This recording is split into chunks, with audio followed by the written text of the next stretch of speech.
ಎಲ್ರಿಗೂ ನಮಸ್ಕಾರ. Welcome to my channel. ಇವತ್ತು ಬೆಳಗ್ಗೆ ಬೇಗ ಎದ್ದಾಗ ಸೂರ್ಯ ತುಂಬ ಡಾರ್ಕಾಗಿ ಕಾಣಿಸ್ತಾ ಇದ್ರು, ಅದಕ್ಕೋಸ್ಕರ ಒಂದು ವಿಡಿಯೋ ತಗೊಂಡೆ. ಈ 20 ಸೆಕೆಂಡ್ ಇದು ವೀಡಿಯೋನ ಮಾಡ್ತಾ ಇದ್ದಿದ್ದು, ಅದಕ್ಕೋಸ್ಕರ 20 ಸೆಕೆಂಡ್ನ ಲಾಂಗೆಸ್ಟ್ ಡೇ ಅಂತ ಕರೀತಾರೆ. ಅದಕ್ಕೋಸ್ಕರ ಸೂರ್ಯ ಸಿಕ್ಕಾಪಟ್ಟೆ ಡಾರ್ಕಾಗಿ ಕಾಣಿಸ್ತಾ ಇದ್ರು, ಅದಕ್ಕೆ ಒಂದು ವೀಡಿಯೋ ತಗೊಂಡಿದ್ದಾಯಿತು. ಇನ್ನು ಒಳಗೆ ಬರ್ತಿದ್ದಂಗೆ ಅಡುಗೆ ಮನೆಯೂ ನಾನು ರೆಡಿ ಇತ್ತು, ಕೆಲಸ ಮಾಡೋಕ್ಕೆ ಬಾಬಾ ಅಂತ ಕರೀತಾ ಇತ್ತು. ಅದರೊಟ್ಟಿಗೆ ಗ್ಯಾಸ್ ಎಲ್ಲ ಕ್ಲೀನ್ ಮಾಡಿಕೊಂಡು ಉಳಿದಿರೋ ಸಾಂಬಾರು ಏನಿದೆ ಅದನ್ನೆಲ್ಲ ಬಿಸಿ ಮಾಡ್ಕೋತೀನಿ. ರೈಸ್ ಏನಾದರೂ ಇದ್ದರೆ ಅದನ್ನ ಎತ್ತಿಟ್ಬಿಟ್ಟು ಪಾತ್ರೆ ತೊಳಿತೀನಿ. ಪಾತ್ರೆ ತೊಳೆದಾದ ನಂತರ ನಾನಿಲ್ಲಿ ಚಪಾತಿಗಂತ ರೆಡಿ ಮಾಡ್ಕೋತಾ ಇದ್ದೀನಿ. ಪೂರಿಗಂತ ರೆಡಿ ಮಾಡ್ಕೋತಾ ಇದ್ದೀನಿ. ಪೂರಿಗೆ ಗೋಧಿ ಹಿಟ್ಟಿನ ಪೂರಿ ಮಾಡ್ತಾಯಿದ್ದೀನಿ ಇವತ್ತು. ಮೈದಾ ಹಿಟ್ಟು ಪೂರಿ ಯಾಕೋ ತುಂಬ ನನ್ನ ಮಗಳು ಸ್ವಲ್ಪ ಬಾಯಿ ಹಾಕ್ಸ್ಕೊಳ್ಳೋದ್ರಿಂದ ತಿನ್ನೋದ್ರಿಂದ ಅವಳಿಗೆ ಮೈದಾ ಹಿಟ್ಟು ಅಷ್ಟು ಜೀರ್ಣ ಆಗೋಲ್ಲ. ಅದಕ್ಕೋಸ್ಕರ ನಾನು ಗೋಧಿ ಹಿಟ್ಟಿನ ಪೂರಿ ಮಾಡ್ತಾಯಿದ್ದೀನಿ. ಗೋಧಿ ಹಿಟ್ಟಿಗೆ ಸ್ವಲ್ಪ ಉಪ್ಪು, ಚೂರು ಎಣ್ಣೆ ಮಿಕ್ಸ್ ಮಾಡ್ಕೋತೀನಿ, ಯಾಕಂದರೆ ಲಾಸ್ಟಿಗೆ ಉಬ್ಬು ಬೇಕಲ್ವ. ಅದಕ್ಕೋಸ್ಕರ ಈ ಥರ ಎಣ್ಣೆ ಹಾಕಿದ್ರೆ ಉಬ್ಬತ್ತೆ ಚೆನ್ನಾಗಿ. ಅದಕ್ಕೋಸ್ಕರ ನಾನು ಉಪ್ಪು ಮತ್ತು ಎಣ್ಣೆ ಹಾಕ್ಕೊಂಡಿದ್ದೀನಿ. ಸೋಡಾ ಪುಡಿ ನಾನು ಇದಕ್ಕೆ ಯೂಸ್ ಮಾಡಲ್ಲ. ಇದಕ್ಕಂತಲ್ಲ, ನಾನು ಯಾವುದಕ್ಕೂ ಸೋಡಾ ಪುಡಿ ನಾನು ಯೂಸ್ ಮಾಡೋದು ತುಂಬಾ ಕಮ್ಮಿ. ನಾನು ಬಜ್ಜಿಗೆ ಮಾತ್ರ ಸೋಡಾ ಪುಡಿ ತಗೊಬರೋದು. ಎಲ್ಲೋ ಒಂದು 10 ರೂಪಾಯಿದು ಸೋಡಾ ಪುಡಿ ತೊಗೊಂಡ್ರೆ ನಮ್ಮನೆಗೆ 1 ಇಯರ್ ಆಗುತ್ತೆ, ಅಷ್ಟು ಕಡಿಮೆ ನಾನು ಯೂಸ್ ಮಾಡೋದು. ಮತ್ತು ಅದರೊಟ್ಟಿಗೆ ನಾನು ನೀರು ಹಾಕ್ಕೊಂಡು ಚೆನ್ನಾಗಿ ಮಿಕ್ಸ್ ಮಾಡ್ಕೋತೀನಿ ಗೋಧಿ ಹಿಟ್ಟು ಪೂರಿಗೆ ಯಾವಾಗಲೂ ನಾನು ಗೋಧಿ ಹಿಟ್ಟು ಚಪಾತಿ ಮಾಡೋದ್ರಿಂದ ಚಪಾತಿ ಅಂತ ಬರುತ್ತೆ. ಪೂರಿನ ಚೆನ್ನಾಗಿ ಮಿಕ್ಸ್ ಅಂದರೆ ಈಗ ಚಪಾತಿ ಮಾಡ್ತೀವಲ್ಲ ಅದಕ್ಕಿಂತ ಸ್ವಲ್ಪ ಸಾಫ್ಟಾಗಿರಬೇಕು. ಪೂರಿ ಮಾಡುವಾಗ ಚೆನ್ನಾಗಿ ಉಬ್ಬುತ್ತೆ. ಅಂದರೆ ಕಲಸೋದು ಚೆನ್ನಾಗಿ ನಾದಿದ್ರೆ ಮಾತ್ರ ಪೂರಿನೇ ಆಗಲಿ ಚಪಾತಿನೇ ಆಗಲಿ ರೊಟ್ಟಿನೇ ಆಗಲಿ ಚೆನ್ನಾಗಿ ನಾದಿದ್ರೆ ಚೆನ್ನಾಗಿ ಬರುತ್ತೆ. ಇಲ್ಲ ಅದು ಹಾಗಾಗಿ ಗಂಟು ಉಳಿದಿರುತ್ತೆ ಅಲ್ವಾ, ಉದ್ದುವಾಗ ಅಲ್ಲೆಲ್ಲ ಹರಿದೋಗ್ತಾ ಇರುತ್ತೆ. ಅದಕ್ಕೋಸ್ಕರ ನೀಟಾಗಿ ಈ ಥರ ನಾದ್ಕೋತಾ ಇದ್ದೀನಿ ನಾನು. ನನಗೆ ನಾದುವಾಗ ಕೈ ಸ್ವಲ್ಪ ಯಾಕೋ ಬೆಳಗ್ಗಿಂದ ಕೈ ಸಿಕ್ಕಾಪಟ್ಟೆ ಮೈಕೈಯೆಲ್ಲ ನೋವ್ತಾ ಇತ್ತು. ಅದರಲ್ಲೂ ಪೂರಿ ಮಾಡ್ತಿದ್ದೆ ಅಲ್ವಾ, ಟೈಮ್ ಬೇರೆ ಆಗಿತ್ತು, ಲೇಟ್ ಆಗ್ತಿತ್ತು ಅಂತ ಹೇಳಿ ಬೇಗ ನಾದ್ಕೋತಾ ಇದ್ದೆ. ಇನ್ನೂ ನೀರು ಕಮ್ಮಿ ಆಗಿತ್ತು ಅಂತ ಇನ್ನೊಂದು ಸ್ವಲ್ಪ ನೀರು ಹಾಕಿ ನಾದ್ಕೋತೀನಿ. ನಾದಾದ ನಂತರ ನಾನು ಸ್ವಲ್ಪ ಎಣ್ಣೆ ಹಾಕಿಬಿಟ್ಟು ಒಂದು 10 ನಿಮಿಷ ಮುಚ್ಚಿಡ್ತೀನಿ. ಈ ರೀತಿ ಮುಚ್ಚಿಡೋದ್ರಿಂದ ಗೋಧಿ ಹಿಟ್ಟು ಚೆನ್ನಾಗಿ ಹಸಿ ಆಗುತ್ತೆ. ಅಂದರೆ ಒಳಗೆ ಹಿಟ್ಟು ಕಲಸಿರ್ತೀವಲ್ಲ ಅದು ಮೆತ್ತಗಾಗುತ್ತೆ, ಜೊತೆಗೆ ಹಸಿ ಆಗುತ್ತೆ ಮತ್ತು ಮೆತ್ತಗಾಗೋದಕ್ಕೆ ಈಸಿ ಆಗುತ್ತೆ, ಮತ್ತು ಉಬ್ಬೋದಕ್ಕೂ ಕೂಡ ಚೆನ್ನಾಗುತ್ತೆ, ತಿನ್ನೋಕ್ಕೂ ಚೆನ್ನಾಗುತ್ತೆ. ಇಲ್ಲ ಅಂದರೆ ಹಾಗೆ ಮಿಕ್ಸ್ ಮಾಡಿಬಿಟ್ಟು ಹಾಗೆ ನಾದಿ ಹಾಗೆ ಉದ್ದಕ್ಕೆ ಅಂತ ಹೋದರೆ ಅದು ಉಬ್ಬಲ್ಲ, ಗಟ್ಟಿ ಆಗುತ್ತೆ, ಮತ್ತು ಕೊನೆಯಲ್ಲಿ ಸಾಫ್ಟಾಗಿ ಬರಲ್ಲ ಅಷ್ಟು. ಅದಕ್ಕೋಸ್ಕರ ನಾನು ಈ ಥರ ಒಂದು ಸ್ವಲ್ಪ ನೀರು ಹಾಕಿ ಮೆತ್ತಗೆ ನಾದ್ಕೊಂಡು ನಂತರ ಎಣ್ಣೆ ಹಾಕಿ ಅದ್ರ ಮೇಲೆ ಬೌಲಾದರೂ ಅಥವಾ ಒಂದು ಕವರಲ್ಲಿ ಹಾಕಿ ಎತ್ತಿಡ್ತೀನಿ. ಇಲ್ಲಿ ನಾನು ನೀಟಾಗಿ ನಾದ್ಕೋತಾ ಇದ್ದೀನಿ.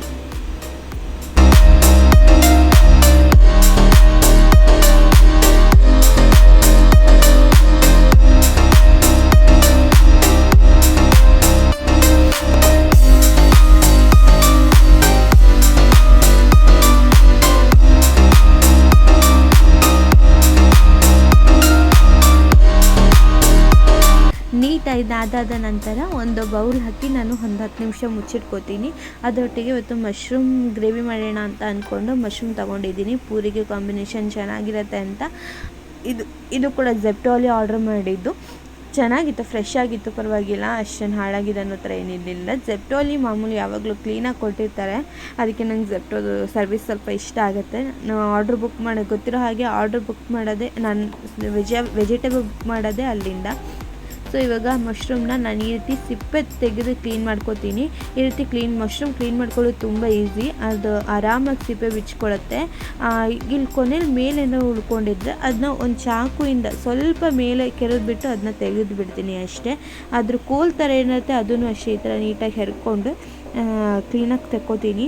ಏನಂದರೆ ಮಶ್ರೂಮ್ ಒಳಗೆ ಸ್ವಲ್ಪ ಅದು ಭೂಮಿಲಿ ಬೆಳೆಯೋದ್ರಿಂದ ಅದರೊಳಗೆ ಹುಳ ಗಿಳ ಇರುತ್ತೆ ಅನ್ನೋದು ಸ್ವಲ್ಪ ಹೆದರಿಕೆ ಇರುತ್ತೆ. ಅದಕ್ಕೋಸ್ಕರ ಈ ರೀತಿ ನೀಟಾಗಿ ಮಾಡಿಕೊಂಡು ನಾನು ಕ್ಲೀನಾಗಿ ತಕ್ಕೋತೀನಿ. ಇಲ್ಲೂ ಕೂಡ ಹಾಗೆ ಮಾಡ್ತಾಯಿದ್ದೆ. ಇದಕ್ಕಂತಲ್ಲ, ನಾನು ಎಲ್ಲ ಅಡುಗೆಗೂ ಕೂಡ ಇದೇ ರೀತಿ ಕ್ಲೀನ್ ಮಾಡ್ಕೋತೀನಿ.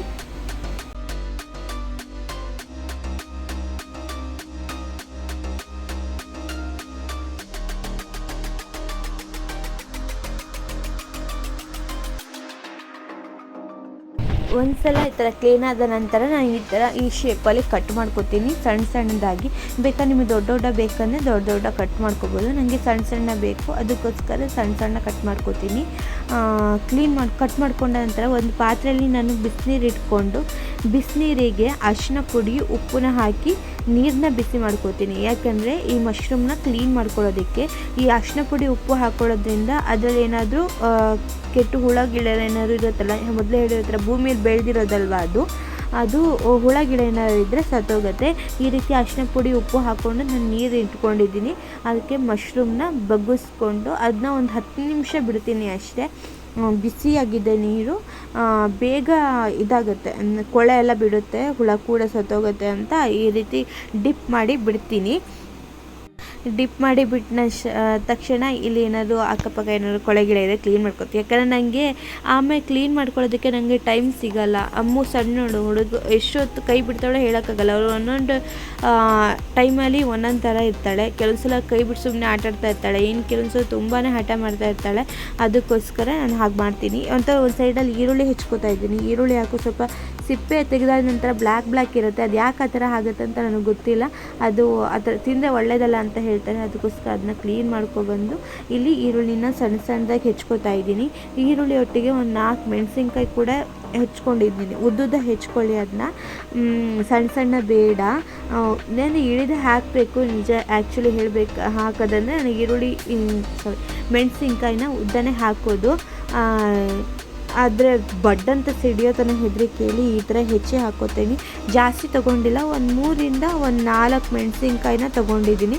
ಒಂದೇ ಈರುಳ್ಳಿ ತೊಗೊಂಡಿದ್ದೀನಿ ಅಷ್ಟೇ. ನನಗೆ ಈರುಳ್ಳಿ ಪಲ್ಯದಲ್ಲಿ ತುಂಬ ಇದ್ದರೆ ನನಗಿಷ್ಟ ಆಗೋಲ್ಲ, ಅದಕ್ಕೋಸ್ಕರ ಸ್ವಲ್ಪ ತೊಗೊಳ್ತೀನಿ. ನಂತರ ಈ ಮಶ್ರೂಮ್ನ ನಾನು ನೆನೆಸಿಟ್ಟಿದ್ದೆ, ಅದನ್ನ ನಾನು ನೀಟಾಗಿ ನೆನೆಸ್ಕೊಂಡು ನೀರನ್ನ ತಗೊಳ್ತಿದ್ದೀನಿ. ನೋಡಿ ನೀರೆಲ್ಲ ಯಾವ ಥರ ಆಗಿದೆ ಅಂದರೆ ಅದರಲ್ಲಿ ಎಷ್ಟು ಕೊಳೆ ಇತ್ತು ಹೇಳೋಕ್ಕಾಗಲ್ಲ, ಆ ರೀತಿ ಕೊಳೆ ಆಗಿದೆ. ನಾನು ಎಲ್ಲೋ ಕಲರ್ ಹಾಕಿದೆ, ಅದನ್ನು ಯಾವುದೋ ಕಲರ್ ಆಗೋಗಿದೆ, ಆ ರೀತಿಯಾಗಿದೆ. ಅದಕ್ಕೋಸ್ಕರ ನಾನು ಈ ಥರ ಎಲ್ಲರೂ ಅಷ್ಟೇ ಮಶ್ರೂಮ್ನ ನೀಟಾಗಿ ತೊಳೆದು ಹಾಕೊಳ್ಳೋದು ತುಂಬಾ ಇಂಪಾರ್ಟೆಂಟ್ ಆಗುತ್ತೆ ಮಕ್ಕಳು ತಿನ್ನುವಾಗ. ಮತ್ತು ನಾನು ಮಸಾಲೆಗೋಸ್ಕರ ಒಂದು ಮಿಕ್ಸಿ ಜಾರಿಗೆ ಒಂದು 2 ಟೊಮೆಟೊನ ಹಾಕ್ಕೊಂಡಿದ್ದೀನಿ ಹೆಚ್ಕೊಂಡು. ಮತ್ತು ಇಲ್ಲಿ ಒಂದು ಕಡೆ ಗೋಡಂಬಿ ಮತ್ತು ಗಸಗಸೆನ ನೀರಲ್ಲಿ ನೆನೆಸಿಟ್ಟಿದ್ದೆ, ಅದೇ ನೀರೇ ಸಾಕಾಗುತ್ತೆ. ಮತ್ತಿನ್ನು ಎಕ್ಸ್ಟ್ರಾ ಹಾಕೋದು ಬೇಡ. ಟೊಮೊಟೊ ಹಣ್ಣು ನೀರಿರೋದ್ರಿಂದ ಅದನ್ನ ನಾನು ಗ್ರೈಂಡ್ ಮಾಡ್ಕೋತೀನಿ. ಮತ್ತು ಒಂದು ಬಾಣಲಿಲಿ ಸ್ವಲ್ಪ ತುಪ್ಪ ಹಾಕ್ಕೊಂಡಿದ್ದೀನಿ. ತುಪ್ಪ ಹಾಕ್ಕೊಂಡು ಎಣ್ಣೆನ ಹಾಕ್ಕೋತೀನಿ.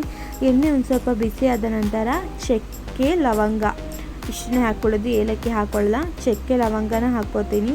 ಚಕ್ಕೆ ಲವಂಗ ಹಾಕ್ಕೊಂಡು ಅದೊಂದು ಸ್ವಲ್ಪ ಒಂದು 2 ನಿಮಿಷ ಬಿಡ್ತೀನಿ ಅಷ್ಟೇ. ಅದ್ರ ಫ್ಲೇವರ್ ಎಣ್ಣೆಗೆ ಮಿಕ್ಸ್ ಆಗಬೇಕಲ್ಲ, ಅದಕ್ಕೋಸ್ಕರ.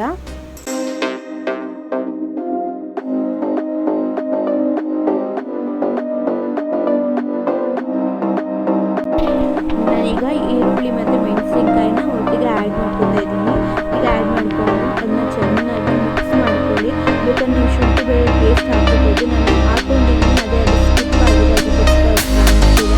ಶುಂಠಿ ಬೆಳ್ಳುಳ್ಳಿ ಪೇಸ್ಟ್ ಹಾಕ್ಕೊಂಡು ಅದು ಹಸಿ ವಾಸನೆ ಆಗೋ ತನಕ ಹುರ್ಕೊಂಡು ನಂತರ ಇಲ್ಲಿ ನಾನು ಈರುಳ್ಳಿ ಟೊಮೆಟೊ ಹಣ್ಣು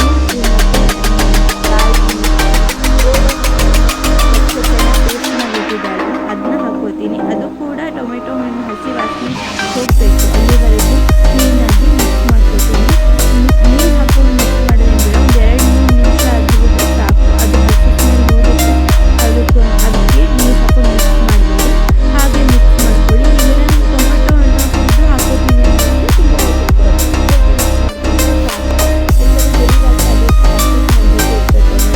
ಅದಕ್ಕೆ ಇಲ್ಲಿ ನಾನು ಸಾಂಬಾರು ಪುಡಿ, ಖಾರದ ಪುಡಿ ಮತ್ತು ಧನಿಯಾ ಪುಡಿ, ಅದರೊಟ್ಟಿಗೆ ಗರಂ ಮಸಾಲ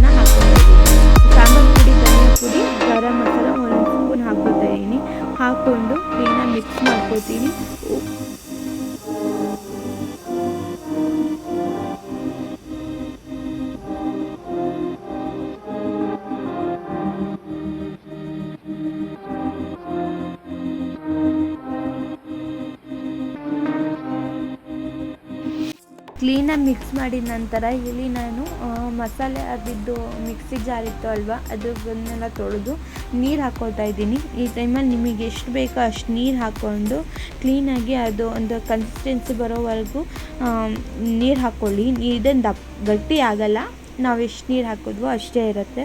ಅದಕ್ಕೋಸ್ಕರ ನೀರು ಹಾಕ್ಕೊಂಡು ನಾನಿಲ್ಲಿ ಎಷ್ಟು ಬೇಕೋ ಅಷ್ಟು ನೋಡಿ ನೀರು ಹಾಕ್ಕೊಂಡು ಸ್ವಲ್ಪ ಬೇಯಕ್ಕೆ ಬಿಡ್ತಿದ್ದೀನಿ. ಮತ್ತು ಒಂದು ಸ್ವಲ್ಪನೇ ಒಂದು ಕುದಿ ಬರೋವರೆಗೂ ಬೇಯಕ್ಕೆ ಬಿಡ್ತೀನಿ ಅಷ್ಟೇ. ಸ್ವಲ್ಪ ಡಿಸ್ಟರ್ಬೆನ್ಸ್ಗೆ ಅಡ್ಜಸ್ಟ್ ಮಾಡ್ಕೊಳ್ಳಿ, ಯಾಕಂದ್ರೆ ನನಗೂ ಕೆಮ್ಮು ಸ್ಟಾರ್ಟ್ ಆಗಿದೆ. ಕೋಲ್ಡ್ ಇರೋದ್ರಿಂದ ಯಾವಾಗ ಬೇಕೋ ಆವಾಗ ಮಳೆ ಬರೋದ್ರಿಂದ ಕೋಲ್ಡ್ ಸ್ಟಾರ್ಟ್ ಆಗಿದೆ, ಕೆಮ್ಮು ಸ್ಟಾರ್ಟ್ ಆಗಿದೆ. ಅದಕ್ಕೋಸ್ಕರ ಸ್ವಲ್ಪ ಇಲ್ಲಿ ಅಡ್ಜಸ್ಟ್ ಮಾಡ್ಕೊಳ್ಳಿ. ಸ್ವಲ್ಪ ಉಪ್ಪು ಹಾಕ್ಕೊಂಡು ಟೇಸ್ಟ್ ನೋಡಿಕೊಂಡು ಉಪ್ಪು ಹಾಕ್ಕೊಂಡು ನಂತರ ಒಂದು 5ರಿಂದ 10 ನಿಮಿಷ ಕುದಿಯೋಕ್ಕೆ ಬಿಡೋದು ಅಷ್ಟೇ.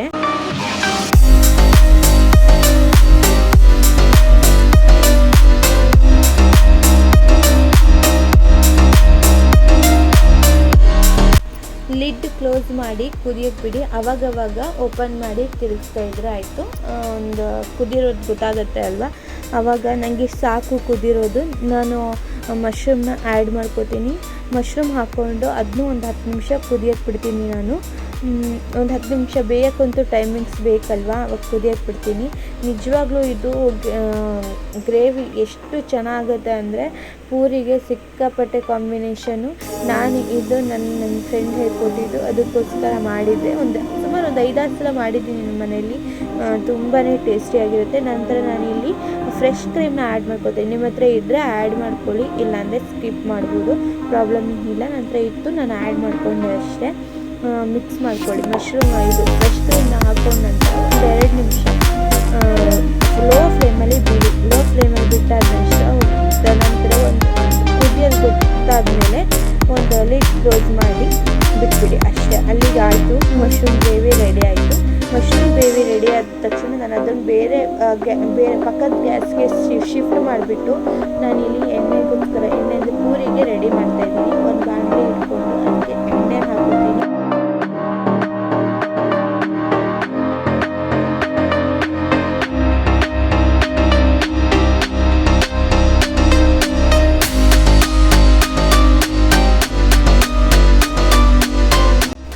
ನಂತರ ಇಲ್ಲಿ ಎಣ್ಣೆ ಬಿಸಿ ಆಯಿತು. ಎಣ್ಣೆ ಬಿಸಿಯಾದ ನಂತರ ನಾನು ಪೂರಿ ನಿಟ್ಕೊಂಡಿದ್ದೀನಿ. ಪೂರಿ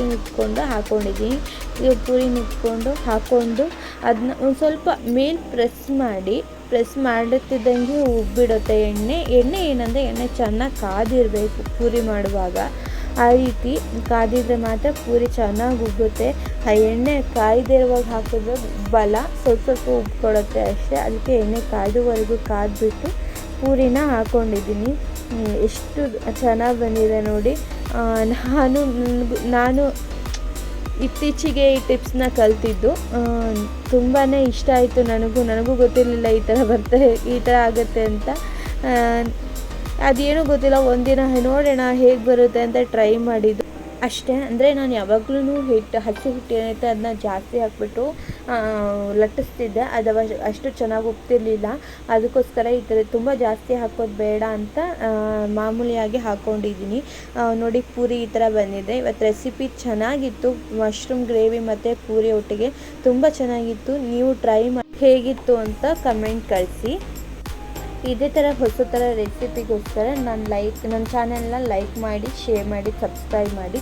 ಮತ್ತೆ ಮುಂದಿನ ವಿಡಿಯೋದಲ್ಲಿ ಸಿಗ್ತೀನಿ. ಅಲ್ಲಿವರೆಗೂ bye. So thanks for watching.